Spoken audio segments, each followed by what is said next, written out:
Our report is all about elements of common carriers. Introduction.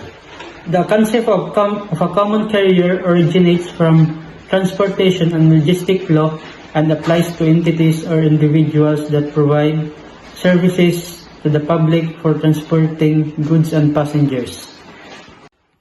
Public service. A common carrier offers services to the public indiscriminately and without discrimination, meaning it must provide transportation to anyone willing to pay the fare, subject to reasonable regulations. Transportation of goods or passengers.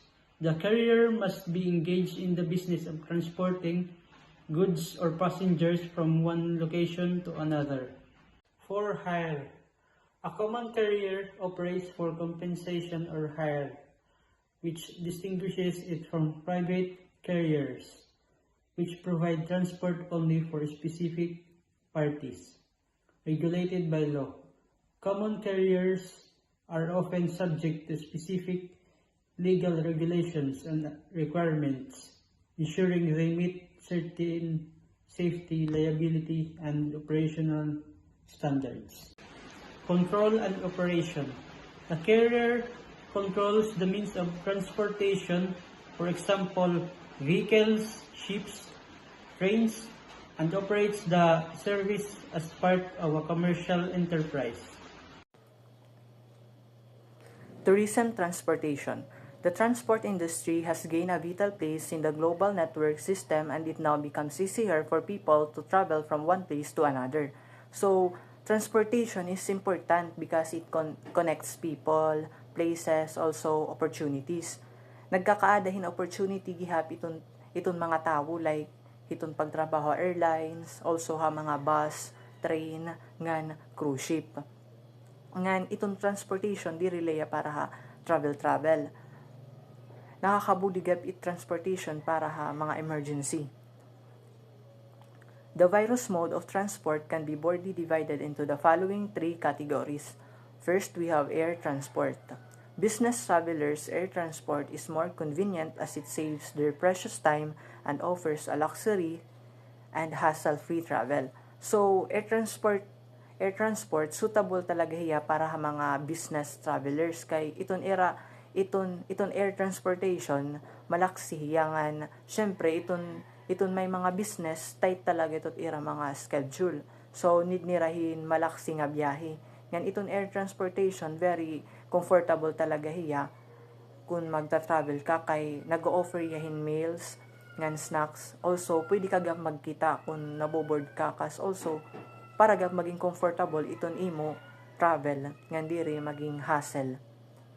So we have two types of airlines, schedule and charter.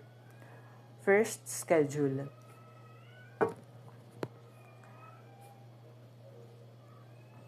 Iton schedule airlines, kuan hiya ibig sabihin, iton imo flight naka-fix na nga daan kung ano nga oras talaga timo biyahe. Yan kung malate ka, possible ka talaga mabayaan.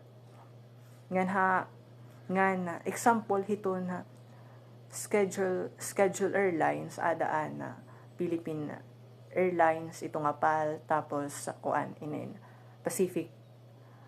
Cebu Pacific ngan ha charter naman kuan hiya inin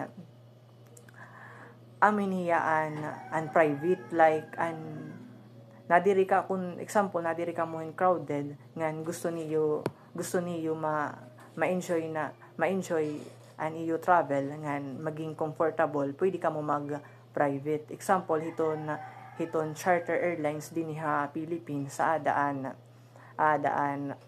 Artix Air Taxi PH sorry.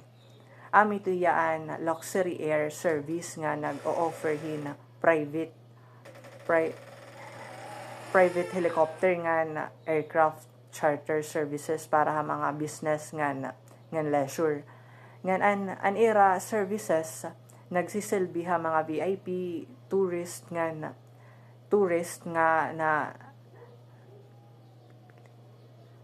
nagbibilinghin malaksi nga biyahe nga comfortable.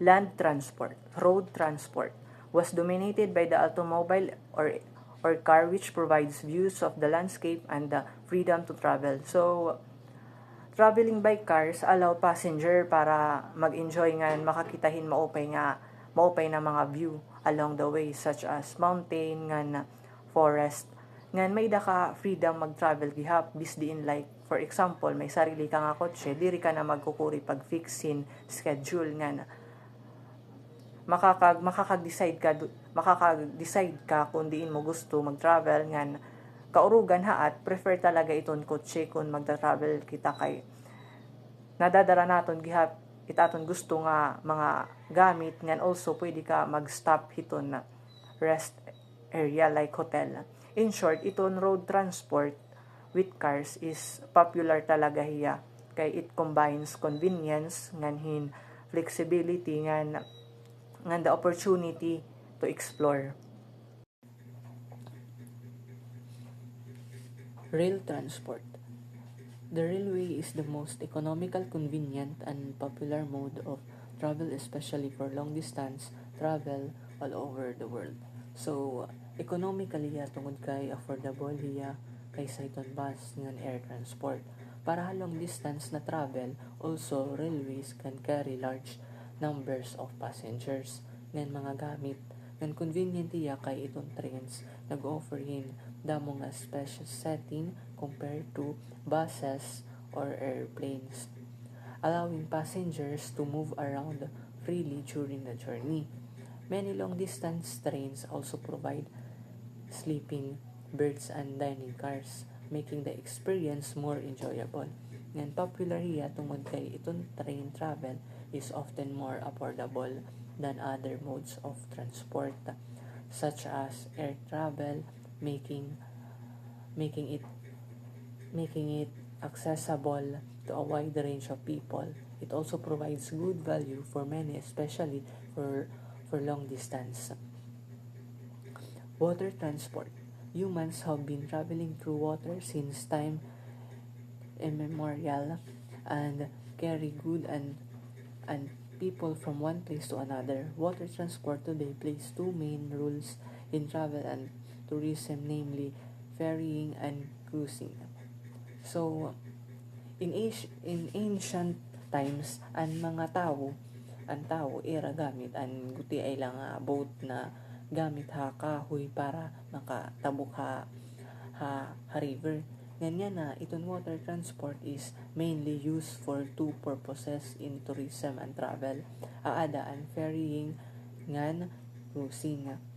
So ferrying used to transport passengers, vehicles ngan mga gamit. Example iton ferrying Cebu to Bohol ngan or Mocha ngan, while an cruising amin niya an pan international na amin niya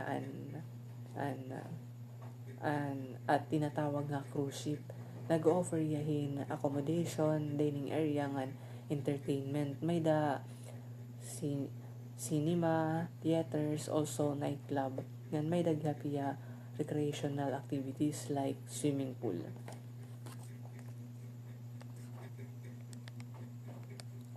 Advantages and disadvantages of various modes of transport. So, air transport, direct route, high speed, quick service, social and political significance, luxurious travel are the advantages of air transportation. Ngan iya naman disadvantage is high cost, jet lag, unsuitable for heavy bulk cargo, accidents always fatal, international rule to be observed are the disadvantage of air transportation. Ngan road transport naman, ang iya advantage is flexibility, ngan door-to-door, service, economical, supplements other modes of transport, quick transit for short distance are the advantages of road transport. Ngan ang iya naman disadvantage is slow speed, carrying capacity limited, accidents, non-AC coaches not so comfortable. Comfort depends upon the conditions of roads are the disadvantages of road transport. Ngan water transport naman is economical. Carrying capacity enormously develops international and coastal trades are the advantages of water transport. Good morning, this is Melody Lopez, and my report is about degree of diligence required of a common carrier. Common carrier is held to a higher standard of care compared to other types of businesses. The degree of diligence required is a typically extraordinary or utmost care, as the carrier is responsible for safeguarding the goods or passenger it transport. So compared to the other business or agencies, it common carrier is need talaga nila sa atmosphere para iwas disgrasya. For example is, usa ka passenger is nagsakay sa sa barko. And then, baydaran niya nga luggage. So, at kung it mga employees iton, did iragin o upayan luggage nga waray damage, iton nga iton mawawara or iton nga pagkuan siton waray sun mga kulang nga mga sulod. So kung nasipara kasi iton nga oras kasi nga may dason dida damage or may dida mawara is it magkukuan ng bibers nga responsibility is the common carrier is the agency. There iton it employee. So maybe it's employees ikukuan nira iton nga tawag sa ira blame pero mostly talaga pabibers in responsibility is yung common carrier. Another example is yung passenger. So, pagsakay si passenger siton, iton na dapat iton nga okay sira for example sa field trip. So nagrentaan usa ka grupo ngadto sira sa usa ka field trip. So iton nga sarakyan is dapat iton nga okay siya, iton nga for example iton it tire seat iton bali ligid seat sarakyan is wala sun damage, gasolina, full tank, tapos iton it driver okay nga mag-drive para waray good disgrasya nga may hihitabo. So here is the key points about the degree of diligence. First is atmosphere and caution. A common carrier must take extraordinary precautions to prevent harm or loss to the goods or passengers under its care. This includes proper loading, securing, and transportation. So, for example, if this is yung parcel. So, mga online shopping, di ba, kay pag nade-deliver sila is through parcel. So, it constant, for example, it Shopee or ang GNT nga shop. Amo di ba it nagde-deliver? So, it kailangan nila, it mga goods nila nga gin di-deliver is kailangan nila kailangan nila nga tawag ston ito na ginpuputos ba nila sa doble-doble para pag maabot nga itong didisit kuan iton nga iton sa customer waray damage na mangyayari. Kasi pag oras kasi na may damage na may tabo, mostly di ba ginbi-blame siton kay kuan iton nga dere it tawag siton there it seller mostly and rider talaga ginbi-blame siton kay sira man kasi it nag-deliver. So for example, an usa ka kuan iton nga nag-deliver sa parcel is pag kita sa customer pag abri niya is may scratch or may damage it iya kuan iton nga gin-order. For example, iya gin-order is yung tempered. So iya tempered pagkita niya is may damage na, may buak-buak na. So, ira talaga i-blame stone mostly is yung rider. Kaya sila nagde-deliver stone gin ano nira pag-deliver, ano may daman stone damage. So, uton nga, pag oras nga ni nga kuan iton nga magde-deliver o maglo-loading sit goods it mga kuan iton nga GNT agency. Iton na iragin ko kuan iton nga iragin si sigurado nga pag abot siton waray damage na mangyari. Kay saragutan kasi gyapton nira. Strict liability for losses. Common carriers are generally held strictly liable for loss or damage to goods unless the loss is caused by certain exemptions. This means that even if the carrier takes reasonable care, they may still be liable for damage or loss. So, for example, is this cargo ship. So, once na mag-deliver it, mga cargo is, kailangan nila is, ito na, ipoprotect nila it ira goods. Kaya once kasi nga may dason defective product, pwede sira mag-reverse losses. For example is, mastering it kwan, ito nga it is, tapos ginsupplyan san product, mastering siya. Ano may sugad man sini ito nga, may daman sini ito nga, may damage man sini. For example, nala ito nga product is yung, ano ito, mga trending nga mga, fashion nga mga clothes. Ang bado is, may da nagisi or may da iba nagka mancha or nagkahugaw siya, and then mastering ito nga gisupplyan. Ano may daman sini itong damage? Ginano man niyo ini itong pag-deliver. So, ginkukuan stone, iton nga, aside sit, iton nga, iton nga, era bubusan it employee kay si Ramis po talaga tagi-deliver.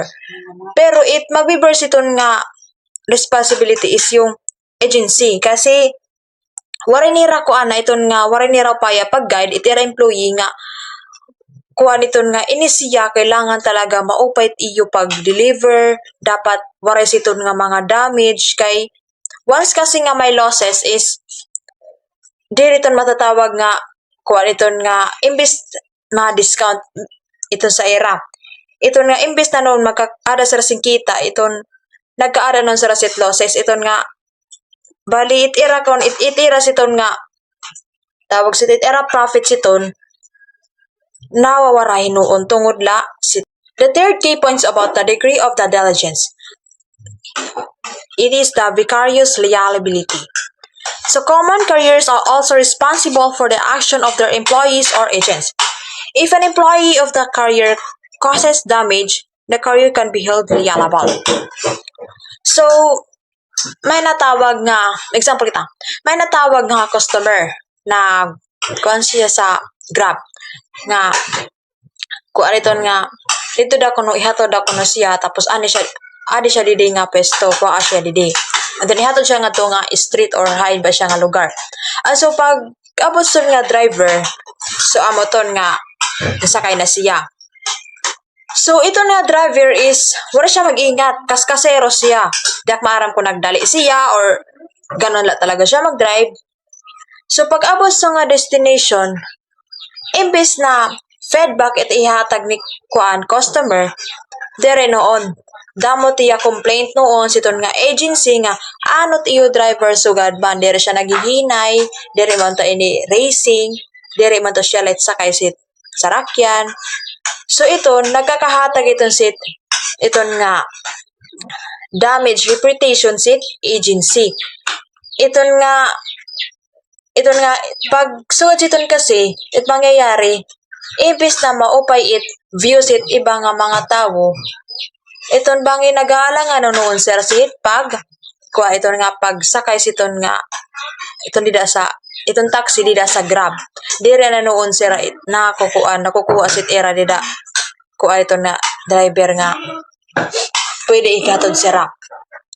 So iton amo ton tinatawag nga imbes na sayop sit employee, agency it nagbe-bear it responsibility. Kaya naguguba mat reputation.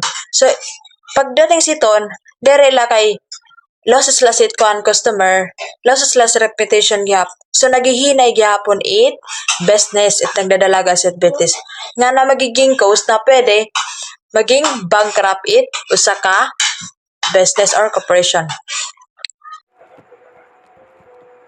Key points about the degree of diligence.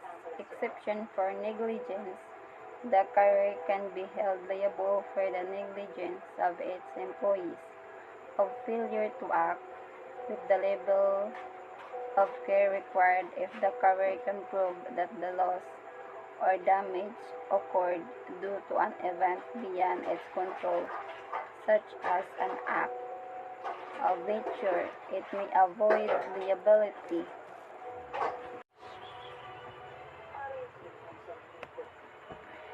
Exception for negligence, likely referring to a business or transportation company can be held responsible for the negligence of its employees.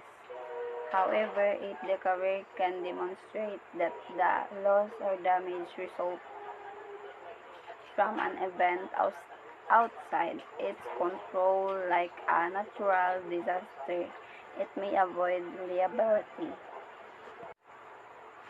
The Department of Labor and Employment, DOLE. DOLE is one of the government agencies in the Philippines.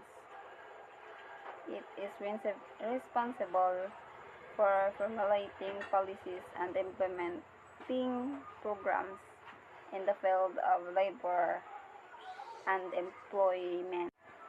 DOLE is responsible for creating policies and programs related to labor and employment in the Philippines. The government agency in the Philippines for business registration. Philippine Social Security System, SSS. Employers are required to register and pay for their employees' share of SSS. It shall be deducted from the regular working salary of their employees. SSS employees must register with SSS and pay their employees' contributions. These contributions are deducted from the employees' salaries. Home Development Mutual Fund or HDMF. This government is commonly known as Pag-ibig Fund. Through the HDMF, members can avail housing loans and calamity relief funds. HDMF also offers financial assistance to qualified members for granting short-term loan. There are two types of loans members are qualified to avail. Una ay ang Multi-Purpose Loan or MPL. This program aims to provide financial assistance to members for house repair, minor home improvement, home enhancement, tuition or educational expenses, health and wellness, livelihood, or other purposes. To avail the program, a member must meet at least 24-month membership savings, or at the total savings is equivalent is 24 membership savings, and must have at least one contribution within the last 6 months as of a month prior to date to loan application. Halimbawa, pagkukumpuni ng bahay. Si Hamanguan ay nakatira sa isang lumang bahay na kailangan ng pagkukumpuni. Ang bubong ay tumutulo at ang mga dingding ay nagsimulang mag-crack. Sa tulong ng MPL or Multi-Purpose Loan, nakakuha siya ng pondo upang mapaayos ang kanyang bahay at gawing ligtas at komportable para sa kanyang pamilya. Ito is Calamity Loan. For members affected by unforeseen calamity like flood, fire, tropical cyclones, or typhoon, volcanic eruption, and other similar cases. Halimbawa, paggasto sa medical matapos ang bagyo. Si Ana ay nasugatan sa isang malakas na bagyo. Nangangailangan siya ng paggamot sa ospital pero hindi sapat ang kanyang ipon. Gamit ang calamity loan ng Pag-ibig, nagkaroon siya ng pondo para sa kanyang mga gastusin medikal. Pangalawa ay ang Philippine Health Insurance Corporation or PhilHealth. The responsibility of PhilHealth is to give its members basic health insurance and healthcare financing. Halimbawa, sa isang membro ng pamilya ay mayroong nagkasakit. Ngunit dahil sila ay membro ng PhilHealth, hindi sila gaanong nag-alala sa gastusin dahil nasakop na yung mga gastusin sa PhilHealth. Or sagot na ng PhilHealth yung ibang gastusin. Pangatlo ay ang Department of Trade and Industry or DTI. Businesses that are importing and exporting are required to register with DTI, and in doing so, are eligible to receive special incentives for importing. Halimbawa, si Bin ay nag-i-export ng mga produktong Pilipino sa ibang bansa. Nakipag-ugnayan siya sa DTI para sa mga trade show at mga pagkakataong mag-promote ng kanyang mga produkto sa mga panindigan merkado. Tinulungan din siya ng DTI sa paghahanap ng mga potensyal na mamimili at sa pag-unawa ng mga regulasyon sa ibang bansa.